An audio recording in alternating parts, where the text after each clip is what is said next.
또 그 현대미술제 예, 예. 그리고 많은 그 당시 그 작가들이 예, 그 전국에 서울에서도 막 보고 예, 예, 그랬죠. 예, 예. 하여튼 그랬던 그게 좀 70년대가 좀 그 저기도 보면 좀 약간 꽤 의미가 있는 시간이었나요? 어떻습니까? 이제 70년대는 사실 이제 수용의 단계, 작가로서, 한국의 작가로서 제대로 커가기 위한 수용의 단계거든요. 그래서 그 작품을 이제 만드는 과정에서 서양 문화를 갖다가 이해하고 이제 실험하고 그런 작품들이 주로 많이 나와요. 이제 그런 관점에서 우리나라에 있는 작품 하나의 서울 중심에서 대구까지 이어지는 하나의 미술제가 있습니다만은 그 뒤에도 서울도 뭐 여러 가지 제가 있죠. 그러나 그 당시에 그 전에 상황하고 비춰 봤을 때 그런 그 대규모 서울이라든지 단지역에서 이렇게 와서 출장을 가고 오고 작품을 들고 오고 하는 그런 기회가 그렇게 많지 않았어요. 와 그러냐면은 그때는 개인 교류가 이렇게 개인적으로 작품 활동을 하고 이렇게 많은데 그때는 대학교가 생겨서 세력화하는 그런 과정이었거든요. 그 이제 서울대학이라든지 홍대라든지 이런 대학에서 세력화하는 그 이제 미술 운동이라 하면 미술 운동이고 그 서양 문화를 받아들여서 자기의 영역을 이렇게 확장하는 그런 쪽에서 봤을 때 하나의 운동이었는데 거기에 우리가 실험하는 작가들로서 많은 참여를 했어요. 그러나 80년대는 그와 다르게 미술 운동이 또 있어요. 그럼 미술 운동이 이제 현실에 대한 이야기. 과거에는 그 서양 문화를 이해하고 그 다음에 실험을 하고 그 다음에 그 퍼포먼스라든지 개념 미술이라든지 이런 걸 이제 그랬다면 80년대는 쉽게 말하면 우리에 대한 자의식, 우리 미술은 뭐냐 이런 이야기죠. 그런 그 문화 운동이 일어나서 그 민중 미술이라든지 그거 말고도 이제 과거의 서양 문화에서 그 액션 페인팅이라든지 그다음에 미니멀이라든지 개념 미술이 들어와서 그 이제 정착되어 가지고 그런 걸 이제 만들어 나간다 하면 80년대는 거기에 대한 하나의 반작용으로서의 우리의 의식과 또 그거 다르게 그 추상운동, 그게 결국 말하면 추상운동이라든지 그 서구의 문화를 그거 한다면 우리의 문화를 찾겠다는 거. 또 서구 문화를 갖고 있으면서 서양화를 한 게 서구 문화지만은 서양화를 갖고 있으면서도 자의적으로 거기에 대한 형상의 도입. 형상의 도입이라 하면은 지금까지는 그 추상이라 하면은 형상을 부수고 그 축소하고 제도를 해서 개념하고 그런 걸 했다면은 거기에 대한 하나의 반장으로서 그게 너무 심하다 보니까 이제 형상을 그 전까지는 모더니즘은 형상을 버리는 작업이라 하면은 또다시 형상에 대한 하나의 관심, 바꾸어 말하면 인간 문제를 중심으로 하는 사회와 인간과 이런 걸 중심으로 하는 그런 미술로 바뀌었다는 거죠.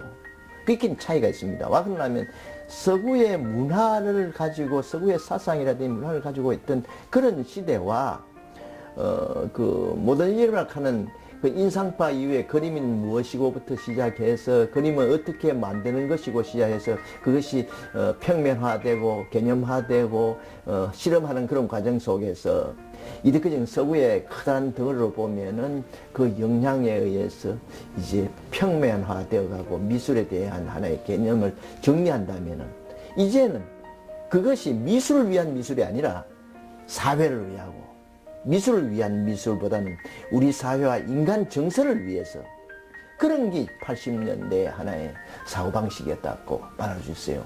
그래 형상의 도입이 되는 거고 인간 감정이라든지 사회적인 문제라든지 이런 걸 문화 속에서 중요시하는 시기였어요. 그래서 그런 운동은 서울에도 있었고 대구도 많지는 않지만 그게 서구 문화와 함께 그게 발전하고 있고 또 하는 작가들이 많이 있었어요.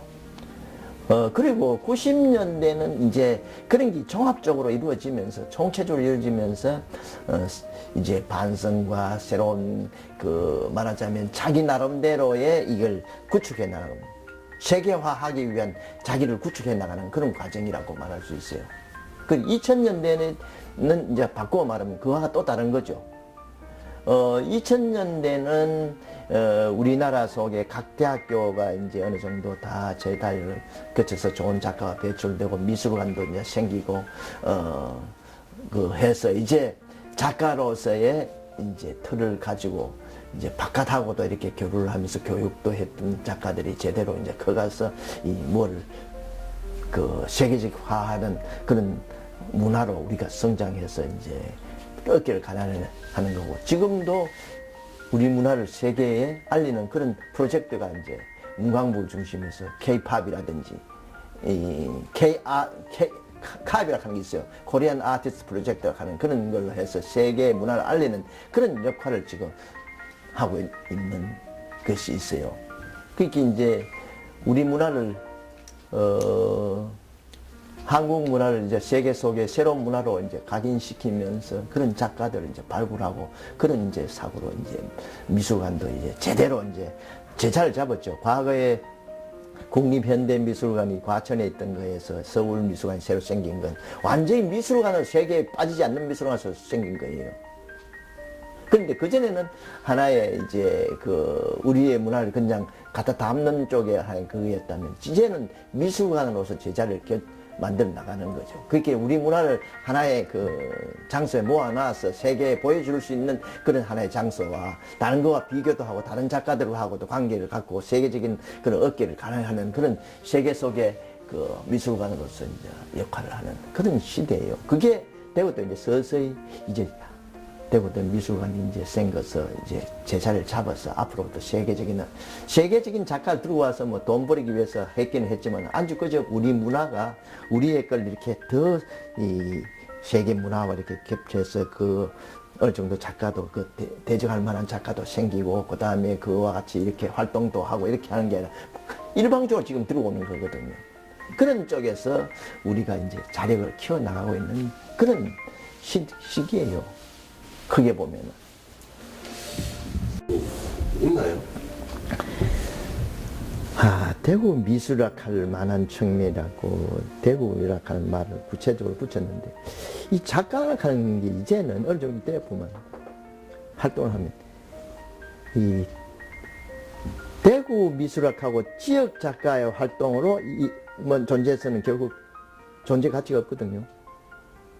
바꾸어 말하면 대구 미술이라 하는 게 있나 하는 거는 대구에 그만한 국제적인 작가가 있나 하는 말로 바꾸어 해석해서 한다면 그런 작가들이 있어요.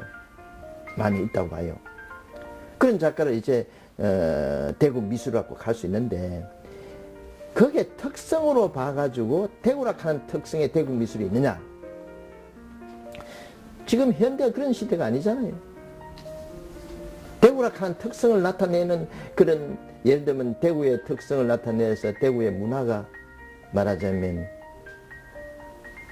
지금 IT라든지 또는 의료라든지 섬유라든지 이런 걸 중심으로 해서 뭐가 대구 미술이 발생할 수 있는, 태어날 수 있는 소지는 충분히 있죠.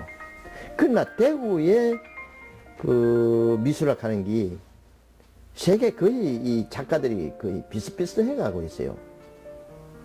수준도 비슷해가, 사고방식도 비슷해 가고, 물론 개인마다 특성은 다 있습니다만은 큰 덩어리에 봐서는 그런 그게 없어져 가고 있고, 이제 대구에 이제 그런 작가가 있냐 하는 말은 대구에서 이제 그런 작가를 길러야 되고 그런 걸 이제 드러내야 되는데 그 역할을 아주 그냥 우리를 못하고 있어요. 개개인은 그런 작가들이 많이 있어요. 이야기가 되는지 모르겠습니다만, 예. 그냥 한번 여쭤봤습니다. 혹시 그런 게 있을 이제 그런 이야기를 하자면 저도 이제 그런 데 빠지고 싶지는 않죠. 와 그러려면은 예를 들면 문광부에서 만들어가 이렇게 미술관을 중심으로 해서 전시를 해가 그걸 뽑아서 국제 알리는 그런 프로젝트를 만드는데 그 속에 저도 들어가 있으니까 대구에는 김호덕 씨하고 저하고 둘이가 들어가 있어요. 그런 작가들은 이제 자기 나름대로 뭘 한다고 봐야죠. 그걸 뭐라 해야 될지 모르겠는데, 그건 나 이야기라서, 본인 이야기에서 깊이 못 하겠는데, 그런 국제적인 감각이라든지, 그 아이디어라든지 개념을 갖고 있죠. 그 말은 많이 있어요. 우리가 그 상황에 따라서 어떻게 그걸 설정하느냐 문제지. 그런 작가는 젊은 사람부터 시작해서 나이 든 작가로서 어느 지역보다 그 구체적으로 들고 들어가면 빠지지 않죠. 예. 이것도 약간 좀 유사할 수 있는 예. 있다면요. 그 지역에. 옛날에 내가 미술을 그 대구에 문화는 미술관부터 해가 내가 구호를 만들어 대구 미술관을 만드는데 기본 계획도 생기고 그 뭐 조직도 하고 이렇게 해서 사회 운동을 해서 지금 미술관이 생겼는데 뭐 저도 역할을 했습니다만 대구에 힘이라 할 수 있는 미술이 있다면 역사적으로 봤을 때 훌륭한 작가가 이어오면서 있었다는 것, 지금도 훌륭한 작가가 있다는 것, 이게 그 대구의 힘이지. 그 힘을 우리가 힘이라고 할 수 있도록 그 환경을 만들어서 보여줘야 되는 거거든요. 힘이 내재해 있냐 보다는 힘이 있냐 물었을 때 힘을 드러내는 방법을 나타내줘야 되는데, 그런 쪽에서 작가들은 역사적으로 빼가지고 그걸 드러내면 대구의 힘이 될 수 있고 세계적 작가가 세계적인 하나의 힘이 될 수가 있죠. 이해가 되겠어요? 예. 그 역사적으로 아까도 이야기했지만, 아까 쭉 대구의 역사를 뭐 큰 주마간상적으로 이야기했는데, 그런 작가들을 이렇게 면면이 들러 놓으면 그건 대구의 힘이죠. 와 그러면 주상을 새롭게 했다든지, 예를 들면은 시초를 만들었다든지, 또는 그 수채화의 어떤 그런 걸 새로 했다든지, 그 다음에 모더니즘의 새로운 그런 걸 만들었다든지, 그 다음에 그 70년대 운동 속에 좋은 작가라든지, 또 그 지금의 훌륭한 작가들이 그걸 이제 어떤 힘으로 이렇게 가지고 있는 거죠. 그걸 이렇게 포장을 해서 어떻게 보여주느냐. 이게 중요한 거지 싶어요.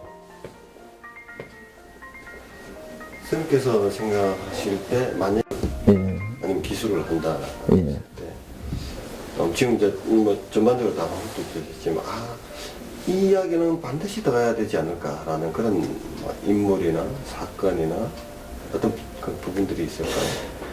말씀하신 것 외에 미술관이 이제 만들어졌다고 하는 거. 미술관이 굉장히 중요한 이야기예요.